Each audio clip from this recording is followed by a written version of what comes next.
Oi pessoal, boa noite. Hoje nós temos um convidado aqui especial, o Dr. Alberto Zaba. Boa noite, tudo bom? E nós vamos falar um pouquinho sobre compulsão, as compulsões de uma maneira geral. E a gente já teve um debate aqui, porque a gente está tentando encaixar esses modelos onde o cérebro não acomoda um padrão de equilíbrio buscando algo que às vezes pode ser a comida. Sim. Então você está falando assim, existem questões que são, olha, eu preciso comer chocolate para me acalmar e eu tenho uma ansiedade, chega às 5 horas da tarde, eu vou comer, isso tem um tema diferente das questões que a gente pode encaixar como os transtornos de comportamento alimentar. Porque a gente tem transtorno de comportamento. Tem anorexia, bulimia, que é o que é você usar, né, do vômito para eliminar o conteúdo ingerido. Então isso está bastante presente no nosso dia a dia. A anorexia é aquele transtorno alimentar que o paciente, que a pessoa ela tem uma perda de peso muito grande, né, muito relacionado a uma restrição da ingesta alimentar. É o principal mecanismo da perda de peso nesses pacientes. A bulimia tem um comportamento compulsivo também, tende a ter uma restrição alimentar, mas nesse meio caminho existem os episódios compulsivos em que a pessoa vai lá e acaba ingerindo uma grande quantidade de alimentos. Ela devora um grande volume e acaba tendo seguido com um comportamento de tentar compensar essa ingesta muito grande. Pode ser vômitos, pode ser uso de laxantes, atividade física, numa tentativa de compensar o estrago feito pela compulsão alimentar, na que ela perdeu o controle e acabou comendo uma quantidade exagerada de comida. Tem também o transtorno compulsivo, que é um paciente que só tem as compulsões nesses momentos, que é definida como perda de controle, não percebeu quanto comeu, misturou alimento congelado com alimento cozido, doce, salgado, faz uma mistureba toda. Que come assim, sem perceber o que está comendo, sem perceber o que está devora, comendo. Alguns entram até, parece que entram em transe, dissociados. Daí assim, abre a geladeira, pega tudo, aquele alimento, assim, feijão gelado, macarrão gelado, sobra, abre o congelador, come legume congelado, com sorvete, com tudo. Não tem seletividade, não é por prazer, não é uma coisa, uma necessidade de devorar algo, isso não está relacionado a um mecanismo de paladar. Não há um refinamento de paladar. Então, quando a gente pergunta aqui na clínica, qual é o modelo, né, de como você se relaciona com o alimento? Existe uma capacidade de selecionar por conhecimento dos aspectos de saúde? Você consegue selecionar esse alimento mais saudável, fazer trocas, ter uma equação de limite e ponto de saciedade no cérebro? Aí a gente está falando de questões de neuroquímica e de hormônios gastrointestinais. Tem uma relação dos hormônios, né? Os hormônios gastrointestinais, a grelina, a leptina, a neuropeptídeos, todos eles, junto com a dinâmica da bioquímica cerebral, eles têm uma comunicação, né? Na verdade, é um eixo. É um eixo só, né? Muito também, a gente não pode esquecer do eixo hipotalâmico, aumento de cortisol também, que leva a quadros de obesidade. Só que o ponto central, né, é o indivíduo, né? A gente saber o que está acontecendo com aquele indivíduo. E muitas vezes, né, o paciente que a gente atende aqui, ele não vai chegar aqui falando, eu tenho isso, eu tenho aquilo. Ele vai descrever... Beijos, Pati! Ele vai descrever o que ele está sentindo. E muitas vezes o paciente pode confundir, às vezes até a gente pode confundir com, ele está comendo porque ele está ansioso, né? É muito comum a gente ouvir que a pessoa está acima do peso devido a uma ansiedade. Normalmente, fazendo uma investigação, a gente vai descobrir coisas muito além dessa simples estou obeso porque eu estou ansioso, né? Tem muitas coisas que estão envolvidas. Essa pessoa que abre pacotes, assim, chega no fim da tarde ou à noite, começa a pegar, tem uma atividade mastigatória, que é aquilo que a gente chama de boca nervosa, tem que fazer creque, creque, creque. Eu, na adolescência, eu tinha um pouco essa coisa, eu tinha que estudar mastigando algo que me desse um misto entre equilíbrio da minha agitação no estudo, então, para estudar para a prova, muita gente faz isso. Sim, por quê, Vânia? Porque o que acontece? Quando a gente está comendo, né, o fato de comer é algo que nos dá um certo prazer, né? Dependendo da comida que a gente vai comer, a gente vai ter um prazer relacionado àquela alimentação. E muitas vezes a gente vai associar esse prazer com o quê? Com uma diminuição de um sentimento, de um afeto negativo, de frustração. Né? Frustração de estar estudando, não saber se eu vou passar na prova, se eu vou entrar no vestibular. Exatamente. Medo da prova. E uma das coisas que eu pensei da gente abordar hoje, né, é a alimentação como uma adição. Né? Não existe esse diagnóstico, mas ajuda a gente a entender melhor as queixas das pessoas e também a conduzir melhor o tratamento. De que maneira? Pensa assim, você está lá estudando para a prova. E aí você está ali estudando, está chato, está difícil, você está se desgastando. Cansaço. O alimento vai entrar aí como o quê? Como algo que vai te dar um prazer. Né? Como uma droga. É uma gasolina do ponto de vista energético e emocional. Então ele me dá um prazer imediato e esse prazer ele me conduz para um equilíbrio entre a neuroquímica da frustração e um mecanismo de recompensa. Que meu cérebro bate palminha. Por exemplo, quando a gente está muito ansioso, estamos passando uma crise de ansiedade. É raro ver alguém no momento de ansiedade mesmo ter fome. Mas aí é aquela coisa, a gente confunde isso. Confunde, só que assim... Porque a ansiedade mesmo é um estado de alerta em alto grau de tensão, que é aquilo que a gente vê até alguns pacientes pararem de comer. Exatamente. Por um medo, uma ansiedade maior. É a luta ou fuga. É o medo. Você não vai ver alguém pensando em comer um brigadeiro se está com medo de ser assaltado. Não vai. Mas repara o seguinte, depois da luta ou fuga, normalmente vem a vontade de comer. Por quê? Porque baixa essa ansiedade e aí eu busco o quê? Uma recompensa. Então, o sistema de alimentar, né, ele envolve as vias cerebrais de recompensa. Né? Como a gente sabe isso? Só de perceber como que algumas medicações que agem nessa via e comportamentos também que agem nessa via ajudam a diminuir, por exemplo, a fome e o peso em determinadas pessoas. Além disso, o comportamento alimentar ele está muitas vezes relacionado com o quê? Com sintomas de saciedade, sintomas de aumento da necessidade de comer, como uma abstinência, como uma fissura, como uma tolerância. Então, aquela coisa, antes eu comia um pedaço de pizza e estava satisfeito. Agora eu como 2, eu como 3, eu como 4. Vai gerando uma tolerância. Isso tem uma coisa bem específica em cérebro que a gente vê, assim, uma necessidade de alguns alimentos específicos. Sim. Todos os dias, à noite, eu tenho que abrir o pacote de bis.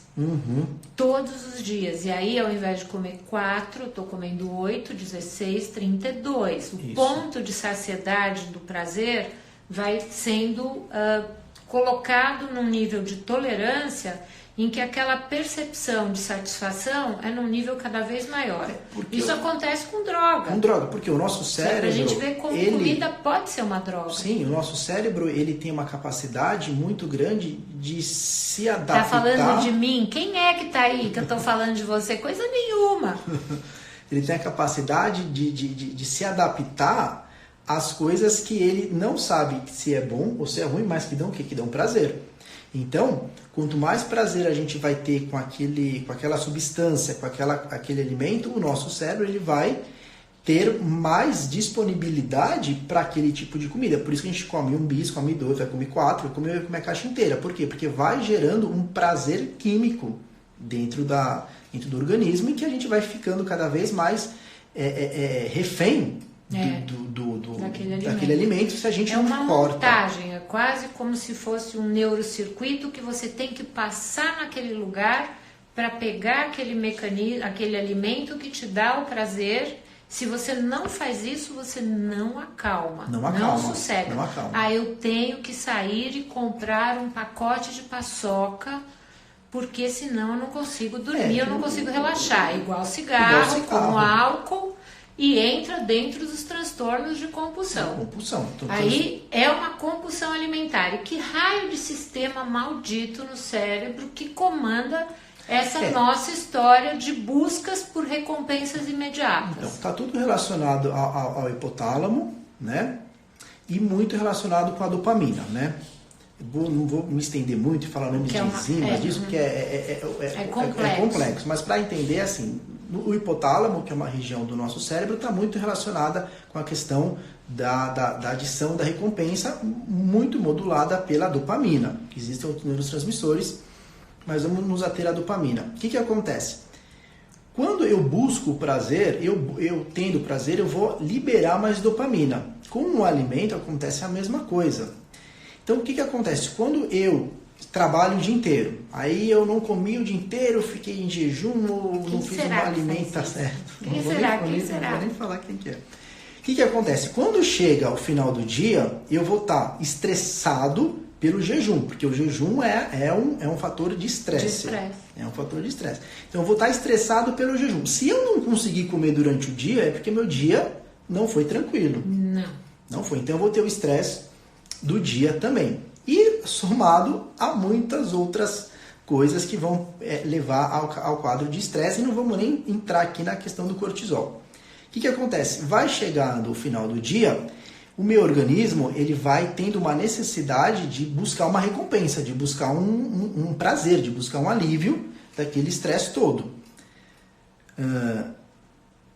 Além disso, né, a gente vai se sentindo merecedor de certas coisas. Né?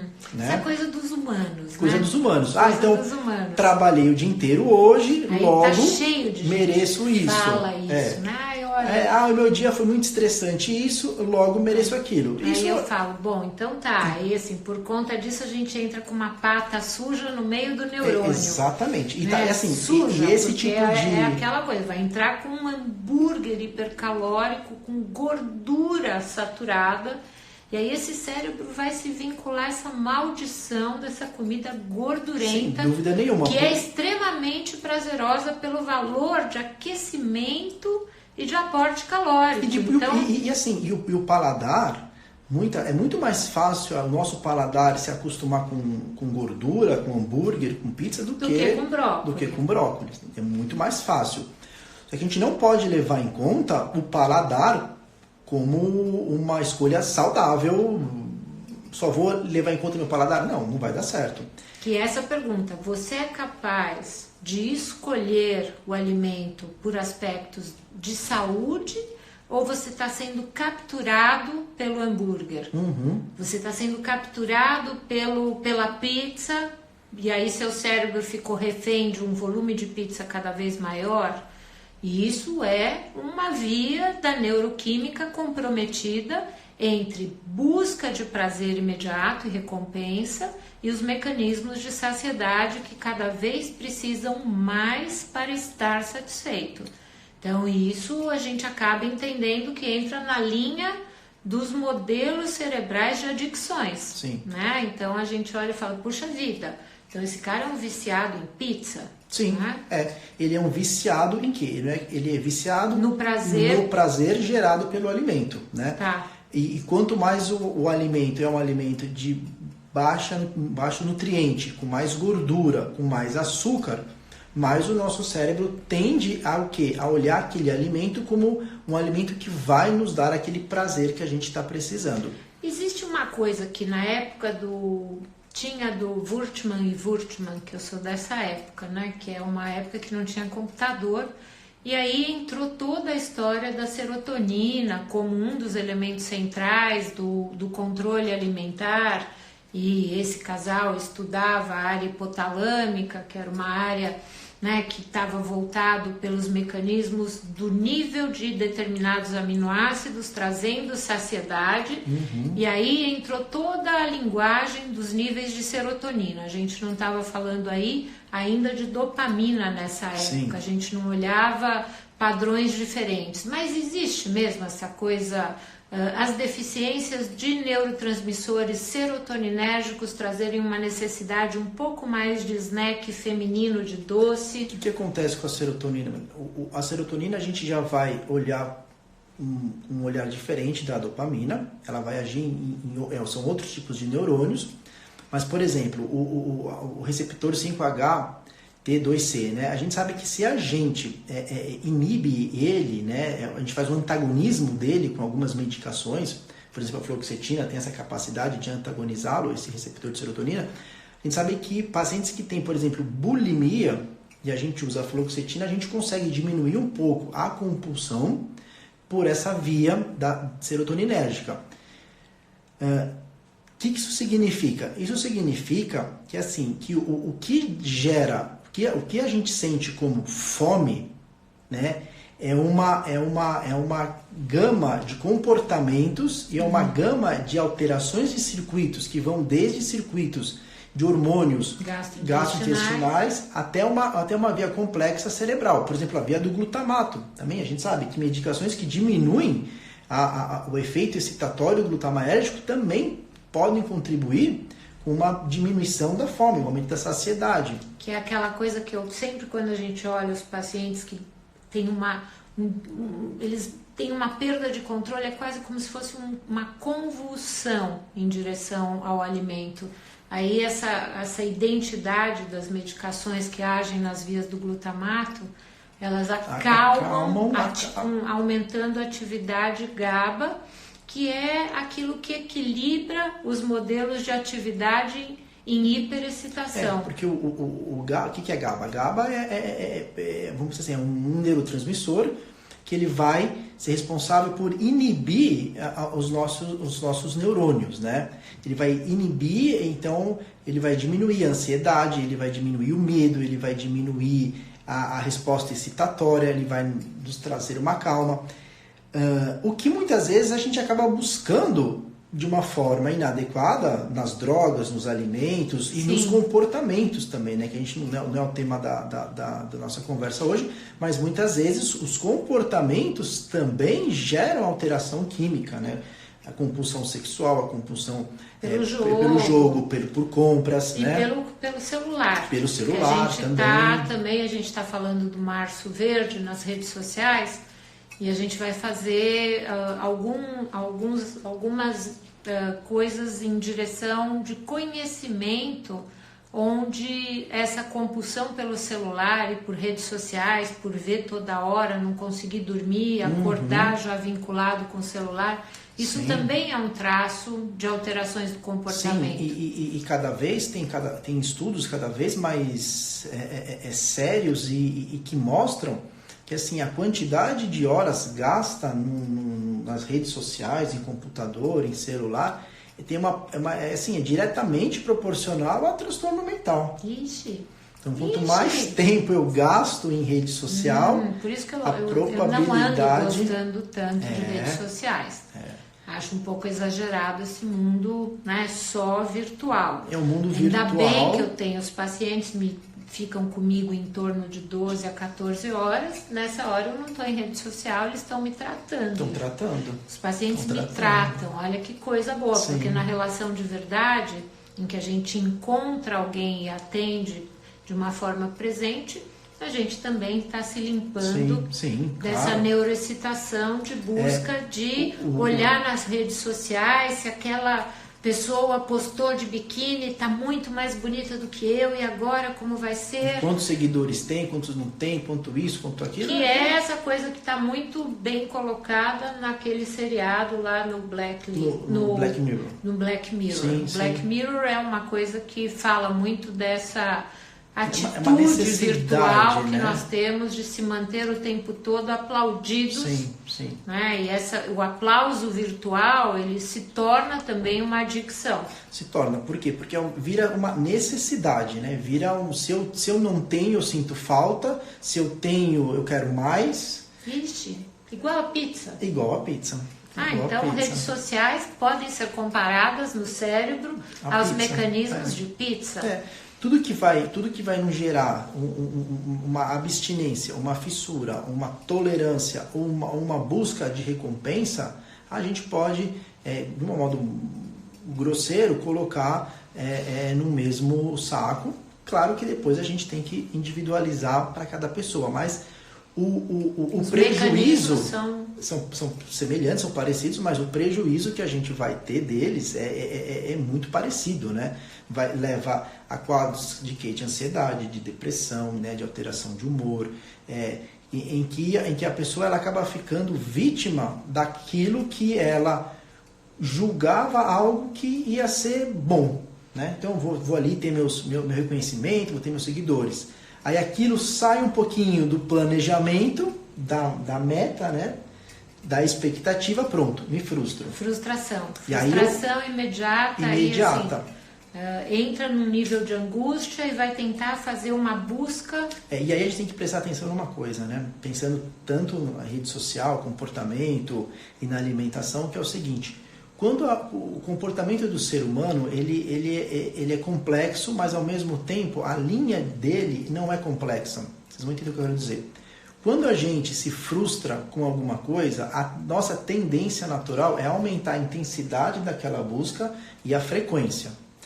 Olha. Então, se eu me frustro numa rede social, sem uma complexidade muito grande, a minha ideia vai ser o quê?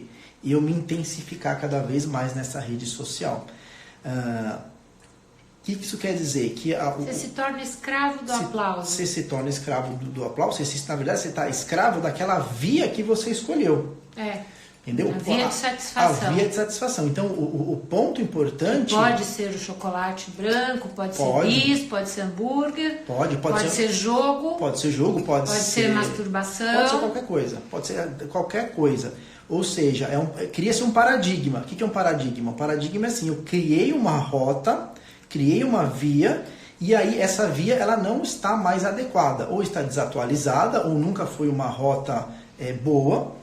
Mas, em vez de eu mudar de rota, eu tendo a insistir nessa rota, fazendo o quê? Cada vez uma intensidade maior, uma frequência maior naquela rota, e eu vou, então, cada vez mais o quê? Cada vez mais ter consequências negativas daquela minha rota. Você se torna refém de uma busca que opera um mecanismo de recompensa, mas ao mesmo tempo está te gerando frustração. Então você tenta sair da frustração desesperadamente. Só que você não muda a rota. Como é que você já sabe que você está no insucesso, mas você não consegue sair. Não consegue sair. Então, obviamente, né, uma das maneiras de sair dessa rota é terapia. Terapia cognitiva comportamental, meditação. Entrar nos medicamentos que trabalham com esse equilíbrio da neuroquímica. Exatamente. Aí, essa coisa do equilíbrio dos neurotransmissores por vezes, é a única forma que a gente tem de trabalhar esse sistema de recompensa. Sim. Então, por exemplo, uma dessas rotas, né, que aqui a gente começou a falar um pouquinho, mas a gente não deu sequência, que é o quê? Trabalhei o dia inteiro, então eu mereço comer meu hambúrguer hoje à noite. Não existe isso. Essa lógica ela não existe. Não existe isso. Eu trabalhei o dia inteiro, lógico, eu mereço comer. Isso não existe. Alguém inventou. Alguém está ouvindo isso aí? Eu tenho algumas pacientes que estão assistindo e que eu conheço que fazem essas rotas. Não, isso não existe. Por favor, gravem essa frase. O Alberto falou que essa via... Essa não é via, entendeu? Não existe. É a mesma coisa. Recompensa com hambúrguer ou pastel. É tão absurda quanto eu trabalhei o dia inteiro, logo vou pegar um foguete para Marte. Entendeu? É a mesma lógica. Não tem lógica nenhuma. Ou seja, é um paradigma, é uma regra verbal, é o que a gente inventou ou inventaram e colocaram na gente um conceito, uma regra, De que hambúrguer é um presente. De que hambúrguer é um presente. Mas ele não é um presente no cérebro para muita gente? Não é um presente. Isso daí é uma rota. É uma montagem. É uma montagem. Por quê? Porque eu posso olhar esse hambúrguer, vamos supor que eu tenho uma doença cardiovascular, que eu tenho diabetes, e eu vou olhar aquele hambúrguer, eu não vou olhar aquele hambúrguer como um presente. Mas você não vai ter uma dupla mensagem entre a consciência e o impulso? Não. Muita gente tem, olha. Tem, tenho consciência de que eu tenho se a pessoa já está naquela placas rota. de ateroma na minha artéria coronária, eu vou entupir a placa assim que o hambúrguer entrar. Então, mas né? Mas aí, o impulso posterior. me traz...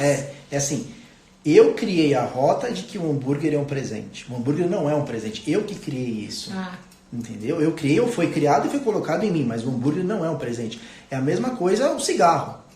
O cigarro também eu posso ver como um presente, porque eu trabalhei o dia inteiro, estou estressado, vou sair na hora do almoço para fumar, porque é um presente. Não é um presente, né? Óbvio que não. É que a comida é mais difícil a gente ver essa alteração. Eu posso comer um hambúrguer, eu posso ter um prazer em comer um hambúrguer, sim, sem dúvida nenhuma. Não é para ninguém nunca mais comer hambúrguer na vida se a pessoa gosta, não é para ser algo radical. Mas eu não posso comer um hambúrguer, não é saudável comer um hambúrguer dentro dessa rota. Olha que bacana essa sua fala. Então, assim, o sistema de recompensa, me fazer buscar hambúrguer, sempre que eu me sentir cansado ou frustrado ou assim, com excesso de trabalho e preciso de algum presente que eu poderia fazer numa massagem, numa meditação, numa música, no encontro com amigas. Sim.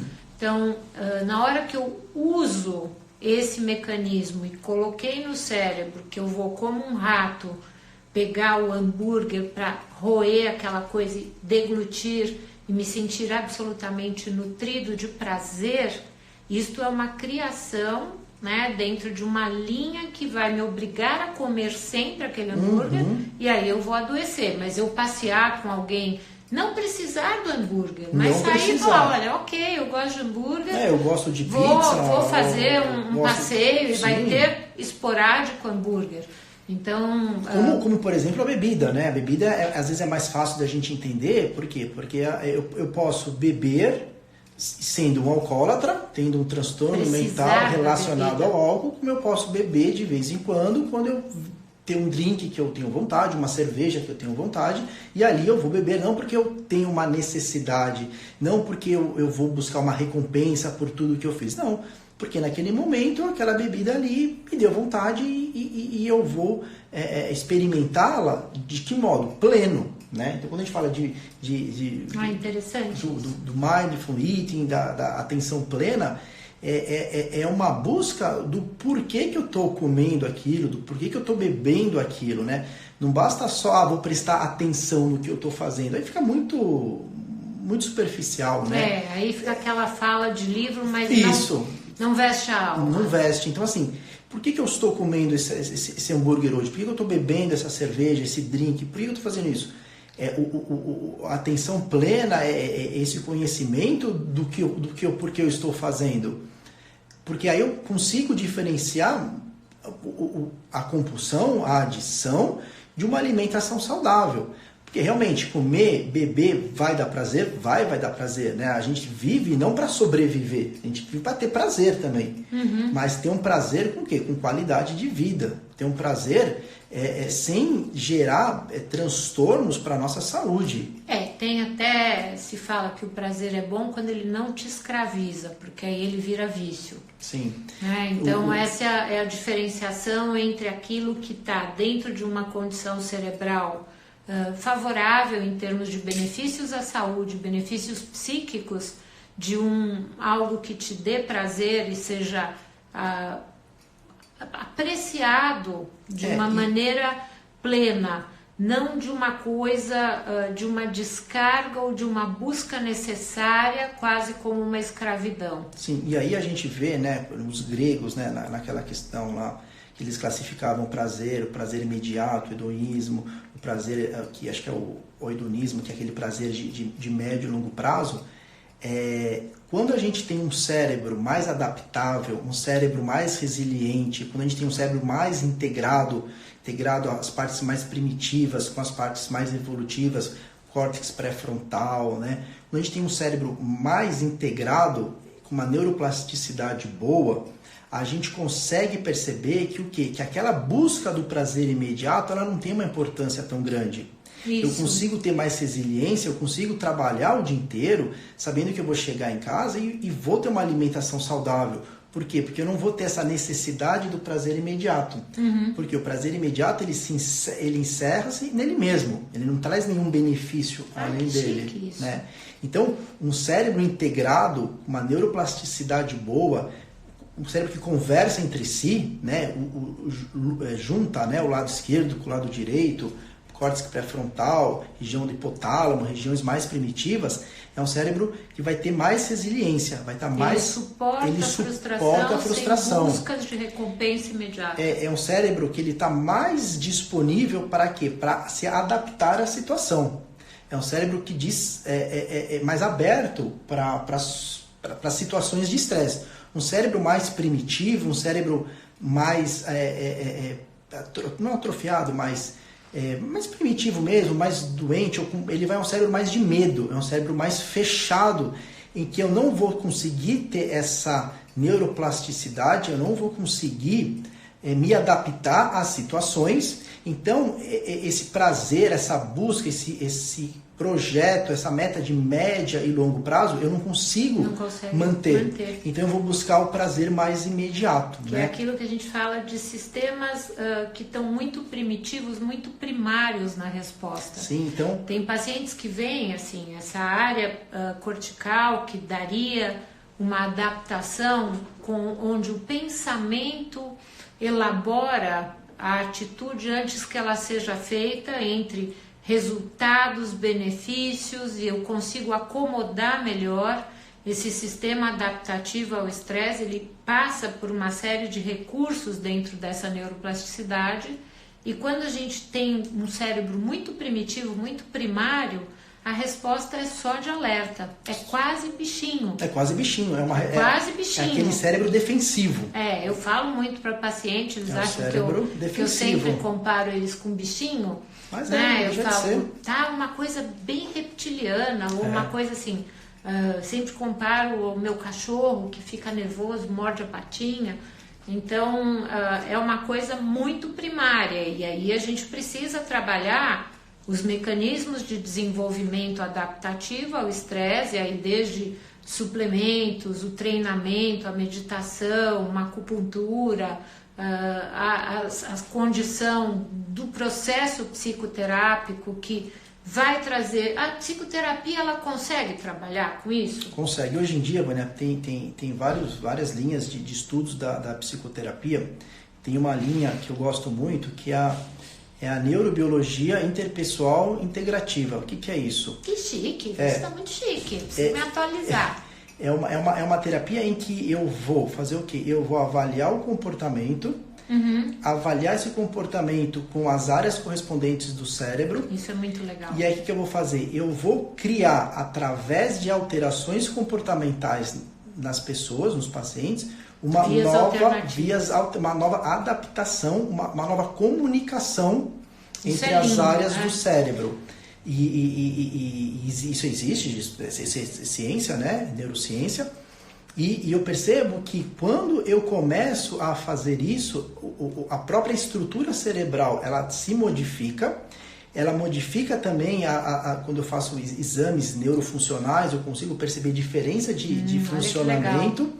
Então, eu associo o quê? Uma neuroplasticidade com o quê? Com alterações comportamentais. Então, eu mudo muda o sistema operacional da neurocircuitaria. Que é o quê? Que é essa mudança de paradigma. É um cérebro que estava primitivo, eu vou transformá-lo, esse cérebro, num cérebro mais adaptável, né? Em crianças, isso é muito lindo, porque a gente vê uma transformação muito rápida e muito diferente. As vias não estão tão fixas. Não estão tão fixas. Em adolescentes é mais fácil, em adultos às vezes demora um pouquinho mais, mas assim, acontece. A gente consegue mudar essas vias cerebrais e o cérebro passa a ser um cérebro mais integrado, mudando então, fazendo com que a resposta ao estresse, a resposta à luta ou fuga, ela seja não uma resposta de luta ou fuga, ela seja o que? Uma resposta resiliente, uma resposta adaptada às condições que aquela situação está trazendo. Ele é mais pronto para quê? Para se adaptar, tem mais flexibilidade, é menos rígido. Porque, na verdade, eu sempre comparo essas vias cerebrais a linhas de metrô. Então, quando a gente olha essa neurocircuitaria, se você sempre pega uma linha de metrô e mesmo que você saiba que aquele lugar não é o melhor, que você está descendo numa estação horrorosa, que você vai ser assaltado, tem alguns modelos cerebrais que repetem essa linha de metrô. Aí você fala, nossa, mas por que você não vai por ali? Olha, ali tem um jardim, você vai escutar música, tem um cara tocando saxofone. Mas se eu não mostrar e não insistir ou não der a mão para aquele paciente e conduzi-lo para uma outra forma de lidar com essa neurocircuitaria, ele vai entrar naquela linha de metrô em que ele está viciado a cumprir desde que ele tem 8 anos de idade. Então, essas vias de adaptação, quanto mais cedo a gente consegue modificar, melhor. Mas existem coisas que são questões muito mais fixas, e aí entram as questões genéticas e algumas questões dos polimorfismos genéticos e aquilo que é inserido na primeira infância, como terreno epigenético, onde a gente acaba se embebedando, de todas as informações que estão em torno ali naquela família e que muitas vezes vai desenhar aquela via de associação imediata. Então a gente acaba repetindo um pouco os mecanismos familiares. Sim, acaba repetindo os padrões que a gente aprende, tanto por comportamento, por espelho, por semelhança, também tem a parte genética, obviamente, e a gente acaba repetindo esses padrões. O ponto é que quando a gente está inserido nesse padrão, é muito difícil a gente conseguir perceber que a nossa rota é que está deficiente. A gente tenta o quê?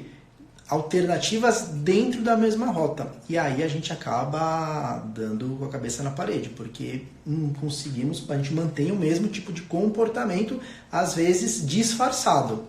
Então, não fiz aquilo, mas assim, no fundo é mais do mesmo. Olha. Então, por isso que a gente vê que emagreceu, engordou, emagreceu, engordou, emagreceu, engordou. É mais do mesmo, né? Mantém a mesma rota, não conseguiu mudar essa rota para ter uma alteração de peso consistente. Perdi 20 quilos. E agora? Já ganhei 30. Quer dizer, tem alguma coisa errada. O que? É a rota. Tem que mudar a rota, né? Tem que escolher uma rota diferente. É que quando a gente está dentro dessa rota, é muito difícil a gente descobrir rotas novas. É a mesma coisa quando a gente pensar com a tecnologia. Hoje a gente tem internet, hoje tem smartphone, hoje a gente tem tablet, tem tudo. Há 20 anos atrás, se a gente fosse imaginar que a gente estaria fazendo isso daqui hoje, a gente não teria como imaginar isso. Seria muito difícil. Como a gente acha que de repente a internet chegou, de repente amanhã inventam uma coisa nova que a gente não tem nem ideia do que é e acabou a internet e já tem outra coisa. E tudo que a gente sabe hoje sobre mundo virtual acaba e começa uma coisa nova de repente amanhã. Então é muito difícil a gente inserido nesse modelo descobrir novas rotas, sair dessas rotas e buscar uma qualidade diferente, tanto de alimentação, quanto de estilo de vida, de comportamento, de relacionamento, de tudo. Então, na verdade, assim, o que a gente falou, para resumir, até terminar a live, porque senão a gente fica 2 dias aqui falando sobre temas cerebrais, que é uma coisa, é um mundo, né? Eu amo psiquiatria, acho que qualquer pessoa, né, é capaz de entender essa linguagem do comportamento humano. Sim. Porque a gente vai observando o que está em torno de nós e aquilo que é de dentro de cada um, que ressoa daquilo que está sendo falado aqui na live.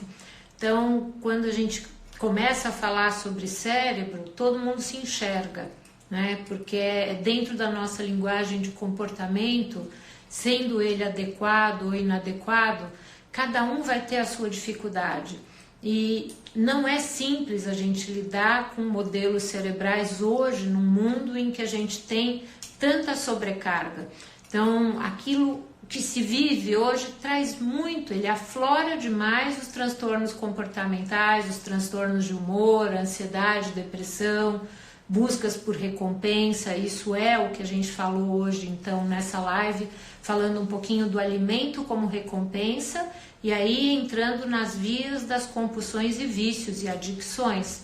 E isso está relacionado ao sistema dopaminérgico, mas tem uma série de vias misturadas, e aí desde alterações de catecol metiltransferase, que a gente sempre fala nas lives, pelo decódio, a gente sempre fala desse equilíbrio de tonalidade de neurotransmissores e hormônios, Sim. que é um tema nosso, como que esse equilíbrio hormonal sustenta a rede neuroquímica, equilibrando os sistemas operacionais e pondo um pouco de calço de mesa para aquele desamparo do sistema de alerta, que muitas vezes traz numa via do cortisol alto algumas modificações que geram todo esse desequilíbrio e a toxicidade do cortisol no cérebro, também trazendo os modelos de desadaptação.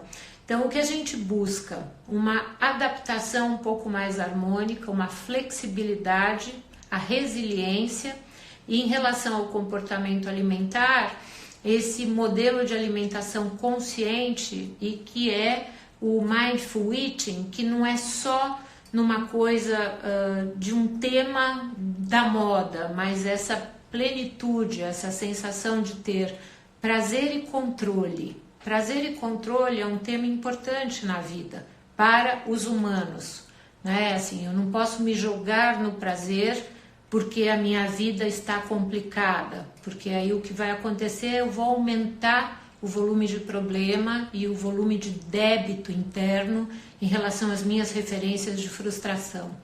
Então, essa é a nossa linguagem aqui. O Alberto Zaba trabalha com a gente acabou não falando muito de você, porque o tema é tão interessante. Sim. Então, fala um pouco da tua vida na psiquiatria, porque assim, essa linguagem que a gente tem aqui sobre... Eu achei muito interessante a tua fala dessa neurobiologia inserida nos processos terapêuticos, porque... Sim. Quando nós fizemos a minha formação, ela olhava para a vida assim, olha, o processo terapêutico é alguma coisa muito importante, tanto que eu fiz formação, eu sou terapeutizado e sempre acreditei muito em processo terapêutico. Aí depois com a neurobiologia, a neurociência, veio uma certa rejeição.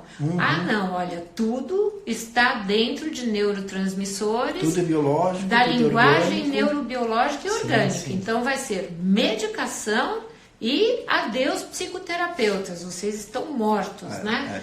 E aí o que você falou foi muito interessante, que essa inserção da neurobiologia no processo comportamental e psicoterápico daquele indivíduo, que isso é muito inteligente. Para mim ele é lógico, porque o cérebro ele tem uma qualidade de buscar daquilo que ele tem nas relações uma nova plasticidade. Sim, o nosso cérebro, né, ele tem neuroplasticidade, mano. Então o que acontece?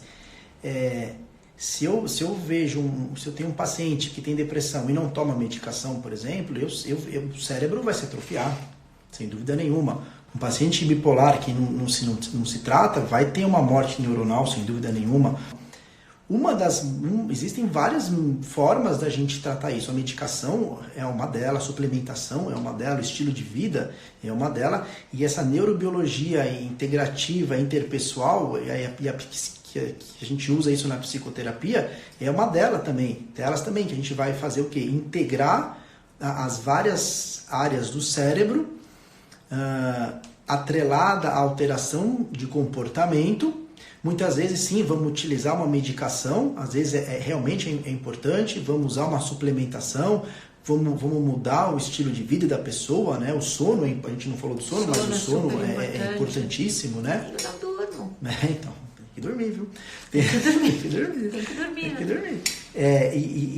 E toda essa neuroplasticidade, ela ocorre com a medicação, sem dúvida nenhuma, com o sono também, mas para a gente mudar essas rotas, né, a gente precisa da terapia como uma ferramenta para ajudar a quem está nessa rota a enxergar uma rota alternativa, né? Esse autoconhecimento e essa ajuda. Por quê? Porque senão a gente se mantém naquela mesma rota.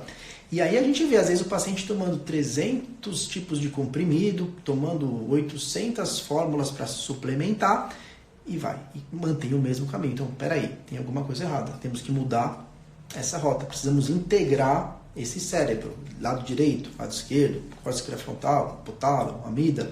O cérebro precisa conversar ele com ele mesmo. Não adianta ser um cérebro primitivo, em que poucas áreas primitivas do cérebro comandam toda a estrutura.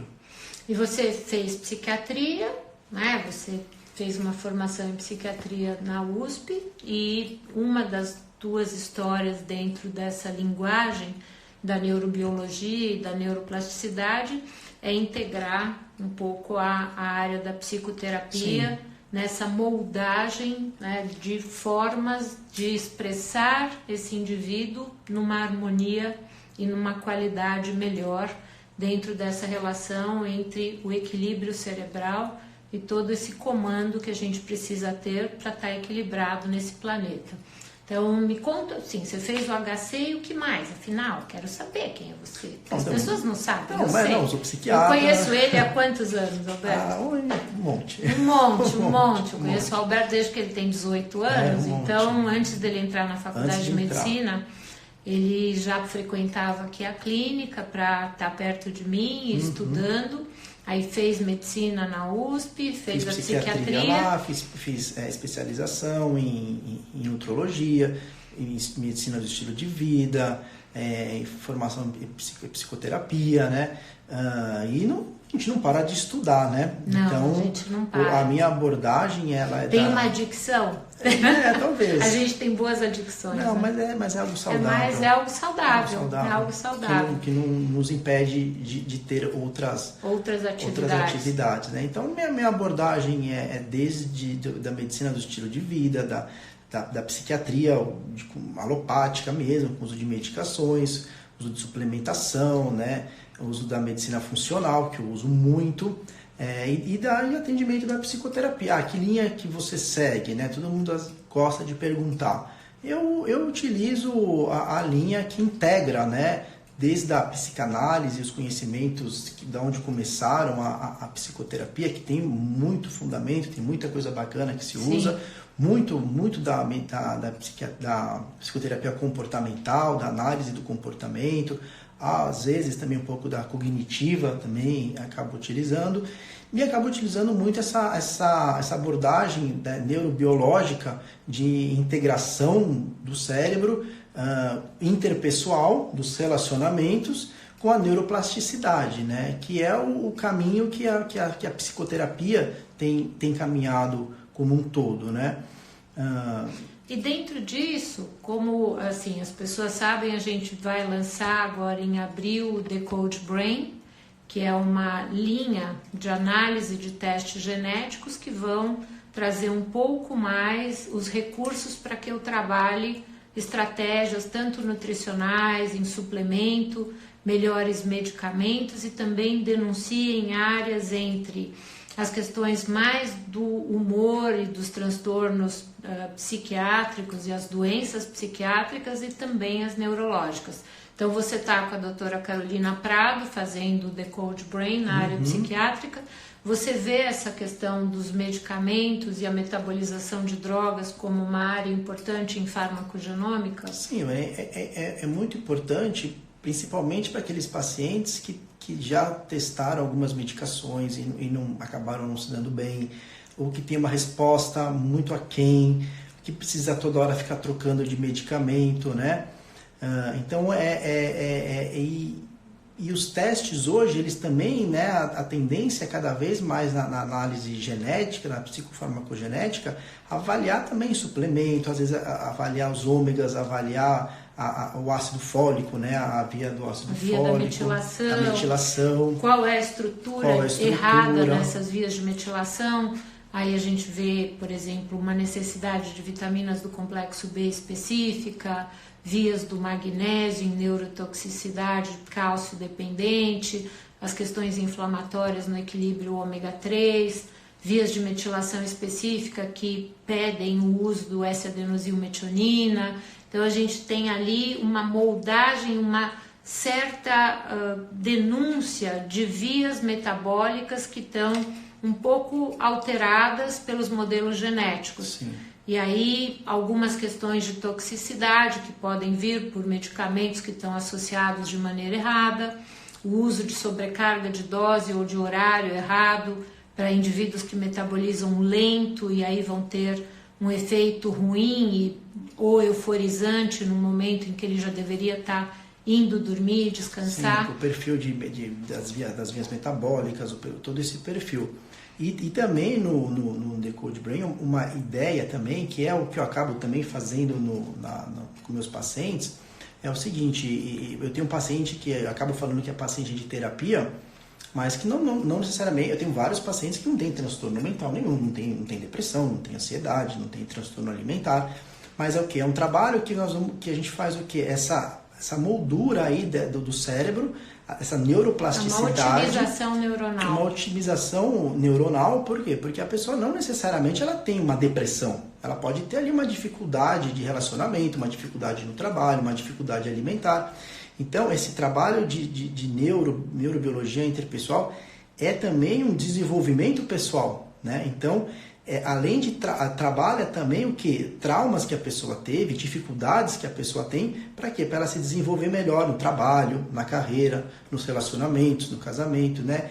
É toda uma estrutura que o Decode Brain também pode trazer, associando a medicina do estilo de vida com a neurobiologia integrativa interpessoal, para quê? Para desenvolver o ser humano, né? O desenvolvimento o pessoal. melhor potencial nessa configuração comportamental. Nas áreas emocionais, porque às vezes você não profissional. tem uma doença psiquiátrica, mas você tem uma dificuldade transitória. Sim. E aquilo está marcando a sua vida e você pode acomodar melhor se conhecendo e trabalhando nessa individualidade. Sim, a gente pode, eu tenho vários pacientes que são altos executivos, trabalham diretores daqui, diretores ali, banco e tal, que assim, que existe sim um estresse do trabalho das empresas, mas vamos buscar o quê? Um desenvolvimento pessoal, uma qualidade de vida, uma qualidade de estilo de vida, uma qualidade alimentar, uma qualidade de relacionamentos, para quê? Para a pessoa conseguir ter uma maior resiliência, se adaptar melhor àquelas situações em busca de um futuro, de uma qualidade de vida, de um prazer, de uma felicidade em que a pessoa não fique refém de rotas disfuncionais, desadaptativas, que lá atrás poderiam ter uma utilidade, mas que hoje não tem mais. Então tá bom, pessoal, a gente pode agora descansar, porque você falou que eu tenho que dormir, né? Eu ainda vou longe, não vou dormir tão cedo. A minha maior dificuldade, o meu maior desafio realmente é dormir. Não, talvez eu tenho sono, mas eu tenho essas rotas viciadas em não dormir. Do mecanismo de fazer, né? Preciso me tratar, Alberto, vou lá na sala de cima, que o Só Alberto subir aqui a escadinha, tá fica lá. Aqui, vou ter que ficar eu me cuidando, né? Agora eu vou ter que ser paciente do Alberto. Vai ter mesmo. Com certeza, eu só vou ter benefícios e coisas boas para desfrutar. Beijão para todo mundo. Tchau, tchau.